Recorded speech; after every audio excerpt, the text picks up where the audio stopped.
Hello दोस्तों, आप सभी का स्वागत है आपके अपने यूट्यूब चैनल मिशन राजस्थान में। इस चैनल पर हमने प्रीवियस ईयर के इम्पॉर्टेंट क्वेश्चंस की वीडियो लेक्चर सीरीज़ को स्टार्ट कर दिया है। एक आपको फोनेटिक्स की वीडियो पहले ही मिल चुकी है। आज हम सब्जेक्ट वर्ब एग्रीमेंट के प्रीवियस ईयर क्वेश्चंस को यहाँ पे डिस्कस करेंगे।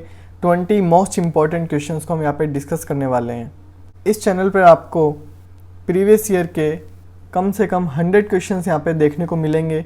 उसके साथ ही साथ LDC लेवल के क्वेश्चंस भी करवाए जाएंगे ताकि हायर लेवल से अगर कोई क्वेश्चन उठ के आता है तो उसको भी आप इजीली वहाँ पे सॉल्व कर पाएँ। चलिए हम हमारा आज का पहला क्वेश्चन देखते हैं। He is running as if he dash mad. Mad मतलब पागल होना। He is running as if, हम एक रूल पढ़ के आए हैं एज इफ़ से स्टार्ट होने वाले जो सेंटेंस होते हैं वो इमेजिनरी सेंटेंस होते हैं। अगर आप इस सेंटेंस को पढ़ेंगे तो आपको ये फील होगा कि ये एक इमेजिनरी सेंटेंस है। ही इज़ रनिंग, कि वो दौड़ रहा है। कैसे?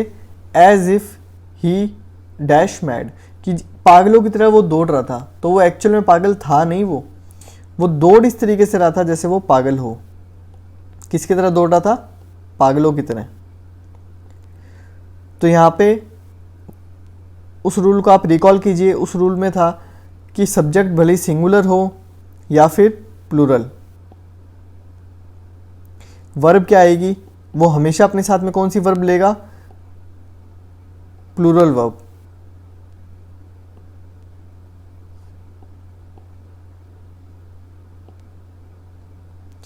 अगर आपने सब्जेक्ट वर्ब एग्रीमेंट का हमारा वीडियो लेक्चर नहीं देखा है तो आप पहले वीडियो लेक्चर जाके देखिए। एक ही वीडियो के अंदर हमने पूरा सब्जेक्ट वर्ब एग्रीमेंट करवा रखा है, उससे आपको बहुत फ़ायदा होगा। तो यहाँ पे ऑप्शन आएगा बी। मैंने एक चीज़ पे तो ध्यान दिया ही नहीं कि ऑप्शंस के यहाँ साइड में, क्वेश्चंस के यहाँ साइड में आंसर लिखे हुए थे। तो चलिए, अब वो मैंने सब मार्क कर दिए। अब आपको आंसर नहीं दिखने वाले। अब हम करते हैं सेकेंड क्वेश्चन। सेकेंड क्वेश्चन अगर आप देखेंगे, this brand of spectacles dash out of stock these days. तो यहाँ पे हमारा सब्जेक्ट क्या है? This brand. तो दिस ब्रांड क्या होता है? सिंगुलर होता है। सिंगुलर हमारा सब्जेक्ट है। एसएस मतलब सिंगुलर सब्जेक्ट, तो वो क्या लेगा? सिंगुलर वर्ब लेगा। और यहाँ पे हमें सिंगुलर वर्ब क्या दिख रही है? इज़। ऑप्शन देखिए आप, इज़। बी ऑप्शन में आर, सी ऑप्शन में हैव बीन और डी ऑप्शन में मे हैव बीन। तो हैव बीन क्या होती है? प्लूरल होती है। आर प्लूरल होती है। मे हैव बीन क्या होती है? Have been. हैव बीन क्या होती है? प्लूरल होती है। तो ऑप्शन आता है हमारे पास ए। तो सेकंड का क्या ऑप्शन होगा? ए। नेक्स्ट देखिए, third question, either the boy और द गर्ल। आज जो हम 20 क्वेश्चन डिस्कस करने वाले हैं, आप उसमें मैं आपको एक रूल बताऊंगा। आप वो रूल देखिएगा कितनी ज़्यादा बार रिपीट हुआ है वो। तो ये LDC 2018 के अंदर आया है। आइदर द बॉय और द गर्ल। आइदर और के रूल्स थे, मैंने आपको बताया था। एक तो था विद अलोंग विद वाले रूल था एक तो, और एक था आइदर वाला रूल। ये रूल बहुत इंपॉर्टेंट है और जितना कि मेरे को लगता है कि रीट के अंदर क्वेश्चन इन 3-4 रूल्स के अंदर अंदर से आएगा। तो हमारे पास सामने क्वेश्चन है आइदर द बॉय और द गर्ल। अब हमें दोनों ऑप्शन दे रखे हैं, हमारे दोनों सब्जेक्ट ही द बॉय और द गर्ल दोनों इक्वली इंपॉर्टेंट है। हम किसके अकॉर्डिंग वर्ब लगाएंगे? पास वाले सब्जेक्ट के। पास वाला सब्जेक्ट क्या है? The girl. तो द गर्ल क्या है? सिंगुलर है, तो क्या आएगा? वॉज। मैं लगा देता हूँ यहाँ पे वॉज एट फॉल्ट। तो थर्ड ऑप्शन का हमारा क्या आएगा? Option C. नेक्स्ट देखते हैं, Ram as well as his brother. आ गया वो दूसरे वाला रूल जिसकी मैं बात कर रहा था। As well as, along with, इस तरीके के जो वर्ड्स आते हैं ये वो वाला रूल है। तो यहाँ पे हमारा प्राइमरी सब्जेक्ट क्या है? राम है। राम ज़्यादा इंपॉर्टेंट है, तो वर्ब किसके अकॉर्डिंग आएगा? राम के अकॉर्डिंग आएगा। आगे आपको सेंटेंस देखने की जरूरत ही नहीं है। Ram as well as his brothers coming today. तो हमारा वर्ब क्या आएगा? इज़, क्योंकि राम क्या है? सिंगुलर। एग्जामिनर क्या करेगा? हिज ब्रदर्स को देखो उसने यहाँ पे प्लूरल लिया है ताकि बच्चे यहाँ पे प्लूरल वर्ब लगा दें, या तो आर लगा दें या वर लगा दें, पर यहाँ पे आएगा क्या? Singular, is. तो हमारा फोर्थ का करेक्ट आंसर है इज़। फिफ्थ है John as well as Tom. अब देखिए ये LDC 2018 में आया है, LDC 2018 सेम एग्ज़ाम के अंदर ये क्वेश्चन आए हैं और एक ही रूल से आए हैं, तो आप रूल की इंपॉर्टेंस देख लीजिए।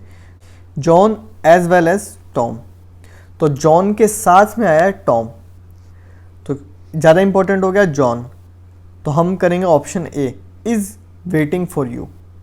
तो यहाँ पे लगा देंगे हम is, John as well as Tom is waiting for you. तो फिफ्थ का हमारा आंसर हो जाएगा ए।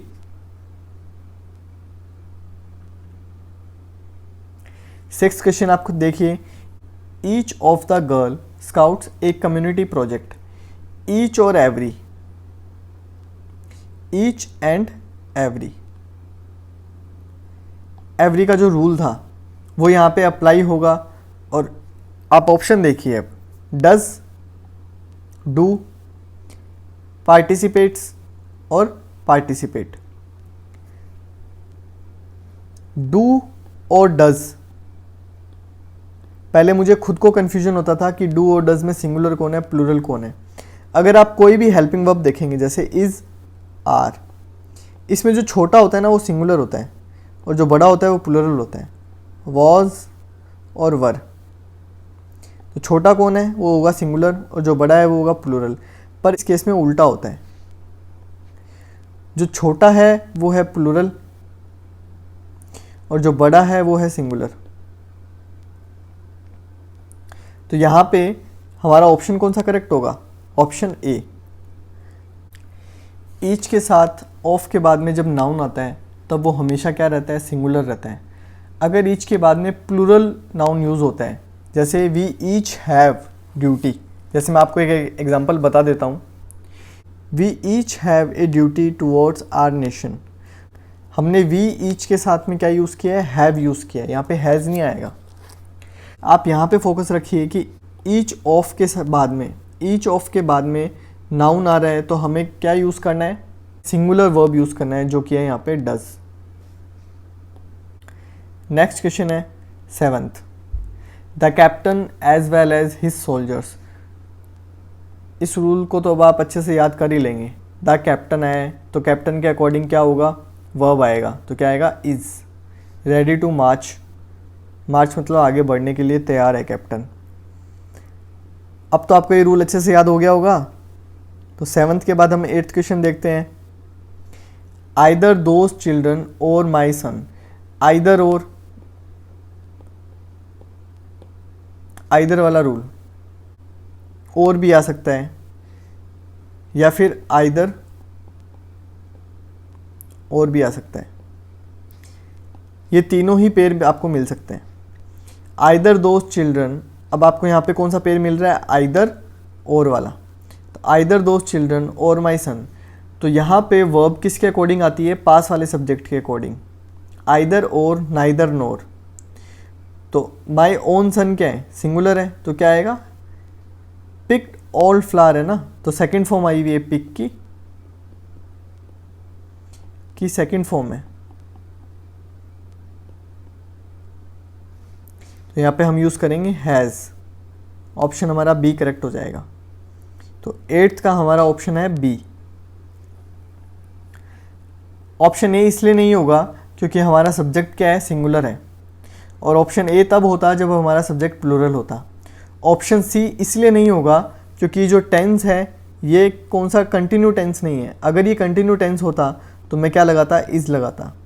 अगर मेरा सब्जेक्ट प्लूरल होता, ये वाला सब्जेक्ट प्लूरल होता और ये कंटिन्यूस टेंस होता, तो मैं सब्जेक्ट हेल्पिंग वर्ब क्या लगाता, आर लगाता। अब आपको समझ में आ गया होगा कि सी और डी हमारा क्यों नहीं है, क्योंकि इस सेंटेंस के अंदर जो टेंस है वो परफेक्ट यूज़ हुआ है।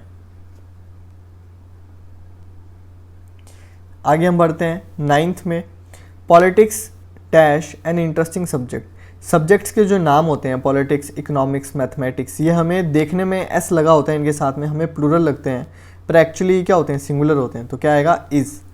Politics is an interesting subject. तो नाइन्थ का क्या होगा, ऑप्शन ए। चलिए हम नेक्स्ट देखते हैं, 80 pound a week. 80 pounds a week not a good wage. Pound Britain की करेंसी जो है वो पाउंड है, तो 80 pound a week not a good wage. तो 80 पाउंड यहाँ पे क्या है, एक डिनोमिनेशन है जो क्या कर रहा है, एडजेक्टिव का काम कर रहा है।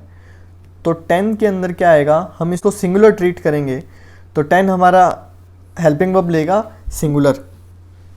अगर हमने 80 पाउंड खर्च किए होते अलग अलग कमोडिटीज़ पे, टॉफ़ी परचेज कर ली होती 20 पाउंड्स की, 20 पाउंड्स का हमने क्या कर लिया होता, वीट परचेज कर ली होती, 20 पाउंड्स का हमने ऑयल परचेज कर लिया होता, तो 20 प्लस 20 प्लस 20 60 और 20 हमने बैंक में डाल दिए होते, तो ये हमारा जो हो जाते 80। इस केस के अंदर हम क्या करते हैं, प्लूरल वर्ब यूज़ करते हैं, क्योंकि हमारा जो 80 पाउंड है वो अलग अलग चीज़ों पे खर्च हुआ है। पर यहाँ पे जब हम बात कर रहे हैं तो 80 पाउंड को हम एक यूनिटी के तौर पे मानते हुए बात कर रहे हैं, इसलिए यहाँ पे सिंगुलर यूज़ होगा। नेक्स्ट चलते हैं, द वर्कर्स 11 देखिए, the workers dash worried about their jobs. तो द वर्कर्स क्या है, यहाँ पे प्लूरल है तो सिंपल आर, बहुत ईजी है, सेकेंड ग्रेड के अंदर आया है 2018 में, बहुत ही ज़्यादा ईजी इन्होंने पूछ लिया है। तो सेकेंड हमारा क्या आएगा, तो हमारा ऑप्शन क्या आएगा इसमें, आर, क्योंकि द वर्कर्स क्या है, प्लूरल है, तो ये अपने साथ क्या लेंगे, प्लूरल हेल्पिंग वर्ब लेंगे। 12th हमारा है, the jeans you send to me wasn't, doesn't, don't, isn't. Jeans की हम बात कर चुके हैं, कुछ नाउन ऐसे होते हैं जो पेयर में होते हैं,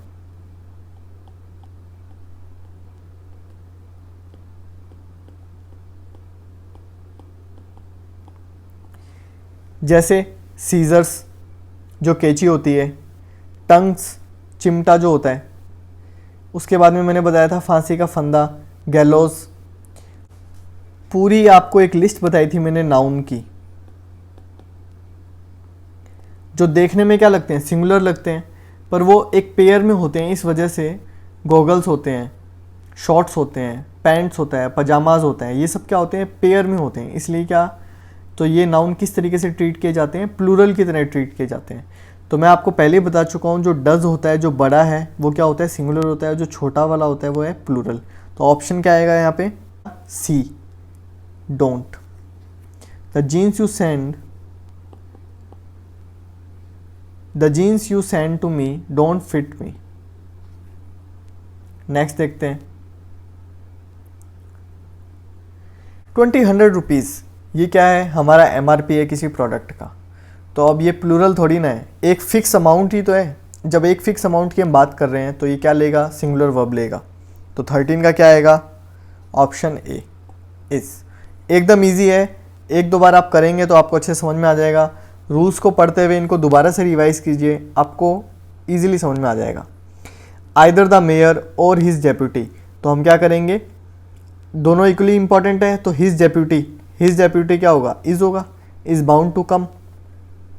पास वाला सब्जेक्ट जो होता है उसके अकॉर्डिंग क्या ले लेता है, हेल्पिंग वर्ब, जब आइदर और आता है तो। अब ये रूल तो मेरे को अच्छे से रटा गया है रूल। 14 के साथ क्या होगा, तो क्या कर देंगे हम, ऑप्शन सी यहाँ पे कर देंगे। हमारा 15 क्वेश्चन देखते हैं, one of the boys, one के बाद में ऑफ और फिर प्लूरल नाउन, क्या लेता है अपने साथ में, सिंगुलर वर्ब। तो यहाँ पे आपको क्या दिख रहा है, आर प्लूरल है, वर्ब प्लूरल है, हैज़ सिंगुलर है, हैव प्लूरल है, तो क्या आएगा, has. One of the boys has gone home. Next देखिए, Renu with her mother and sister. Renu अपने साथ आ रही है ना, विद वाला रूल है, तो यहाँ पे इंपॉर्टेंट कौन है, रेनू क्या है, सिंगुलर, तो हमारी वर्ब क्या आएगी, सिंगुलर, इज आएगा। इज स्पेंडिंग कंटिन्यूस टेंस है, तो परफेक्ट हम यूज़ ही नहीं करेंगे, या तो इज आएगा या आर आएगा। वॉज वर्ब भी आ सकता है अगर ये पास्ट में होता तो इसलिए हम क्या यूज़ करेंगे, इसको यहाँ पे यूज़ कर लेंगे। तो 16 का ऑप्शन हो जाएगा हमारा ए। 17 देखिए, वट आई से एंड वट आई थिंक, वो सेंटेंस को हमने किससे जोड़ रखा है, एंड से, तो वर्ब क्या आएगा, प्लूरल आएगा। तो 17 का क्या हो जाएगा, ऑप्शन ए। 18 है, चूज द करेक्ट सेंटेंस। हमें इसमें से सही सेंटेंस जो है, ग्रामर के अकॉर्डिंग करेक्ट सेंटेंस है, उसे हमें चूज करना है। पहला सेंटेंस देखिए, the committee were one on this point. अगर कमेटी वन थी, अगर वो एग्री कर रही थी, पूरा जो ग्रुप था कमेटी का, ये यहाँ पे खूब सारे लोग बैठे थे, ये एग्री कर रहे थे किसी एक पॉइंट पे, तो हमने यहाँ पे प्लूरल वर्ब क्यों यूज़ किया, ये गलत है। The committee was one on this point, ये करेक्ट है। पूरी कमेटी में इतने सारे लोग थे और ये सब एग्री कर रहे थे एक पॉइंट पे, तो सब लोग किस तरीके से ट्रीट होंगे, सिंगुलर की तरह, तो ये एकदम करेक्ट है। द कमेटी वॉज डिवाइडेड, अगर कमेटी डिवाइडेड थी, ये बोल रहा है कि ये पॉइंट है, ये बोल रहा है कि ये पॉइंट है, ये बोल रहा है कि ये पॉइंट सही है, तो वो डिवाइडेड हो गए ना, तो अब ये क्या लेगा, प्लूरल वर्ब लेगा। तो यहाँ पे क्या आता, वर आता ना, तो एकदम सही होता, पर ये गलत है, ये भी गलत है। द कमेटी हैव तो आप हटाई दो, तो ऑप्शन आ गया हमारा option B, bread and butter. Bread and butter are the only food for me. Bread and butter क्या होता है, ब्रेड एंड बटर एक साथ ट्रीट किए जाते हैं, जैसे अपने हिंदी में बोलते हैं ना, सब्जी रोटी, सब्जी रोटी बोलते हैं, सब्जी रोटी खा ली, वैसे ही अंग्रेज क्या बोलते होंगे, ब्रेड एंड बटर। उस तरीके से आप इसको समझिए। तो ब्रेड एंड बटर को हम क्या करते हैं, सिंगुलर की तरह ट्रीट करते हैं। Bread and butter is the only food for मी, तो यहाँ पे गलती किस में हो जाएगी, एक चीज़ का और ध्यान रखें,